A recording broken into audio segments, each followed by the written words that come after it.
अनंत दुर्गाओं जैसी शक्ति हमारे प्रभु में विराजमान है। अरबों कालों की सामर्थ्य, अरब नहीं अरबों कालों की सामर्थ्य भगवान एक काल अनंत ब्रह्मांडों में तांडव मचाए रखा है।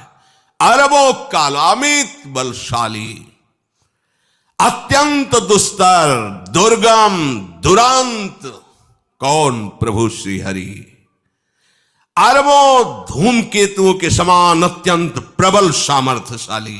तू बोले अरबों पाताल से भी बढ़कर, अरबों पाताल से भी बढ़कर गहरे हैं, कोई था नहीं पा सकता। कितने भयानक हैं, अरबों यमराजों से भी ज्यादा भयानक प्रभु श्री हरि है।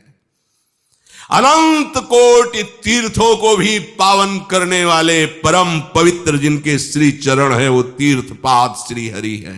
अनंत तीर्थों की उनका नाम ही संपूर्ण विश्व के पाप समूहों का नाश करने में समर्थ है। वो इंद्र के समान प्रभु का ऐश्वर्य है और नवशत कोटि अमित अवकाशा, जिस एक आकाश के लिए गरुड़ जी से कह रहे हैं कि मच्छर से लेकर आप तक उड़ते हुए पार पाए, बोले ऐसे अरबों आकाश के समान अवकाश है प्रभु में। अरबों अरबों पवन के समान महान बल है। ये देवताओं के बल से नहीं, देवताओं में जो शक्ति है वो उन्हीं के अंश से आई हुई है। अरबों वायु के समान महान बलशाली हमारे श्री हरि। अरबों सूर्यों के समान उनका प्रकाश, अरबों सूर्यों के समान प्रकाश, अरबों चंद्रमाओं के समान सुशीतलता, समस्त भयों और दुखों का नाश करने वाले प्रभु श्री हरि। अरबों कामधेनुओं के समान प्रभु श्री हरि है। एक कामधेनु मिल जाए तो निहाल हो जाए है हमारे श्री हरि। कैसे?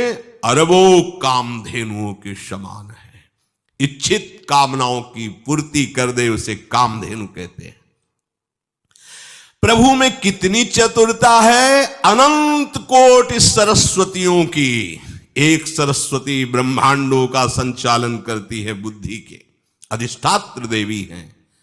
और यहां क्या, हमारे श्री हरि अनंत कोटि सरस्वतियों की चतुराई समाई हुई है।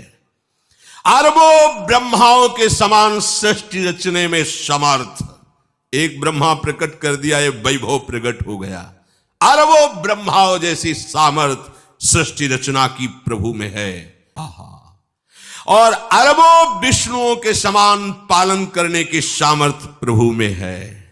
अरबों शंकर के समान संहार करने की सामर्थ्य प्रभु में है। अरबों कुबेरों के समान धनवान है। अरबों मायाओं के समान सृष्टि करने में सामर्थ्यशाली है। अरबों शेष भगवान के समान अनंत भार उठाने में समर्थ है। जगदीश्वर प्रभु श्री हरि की कोई उपमा, कोई सीमा नहीं है। ये उपमा रहित और सीमा रहित है। अरबों समुद्रों के समान गंभीर है। समझो, अगर अपने प्रभु को जान जाओगे, समझ जाओगे, तो फिर कहीं इधर उधर झांकने की जरूरत नहीं, किसी के सहयोग की जरूरत नहीं।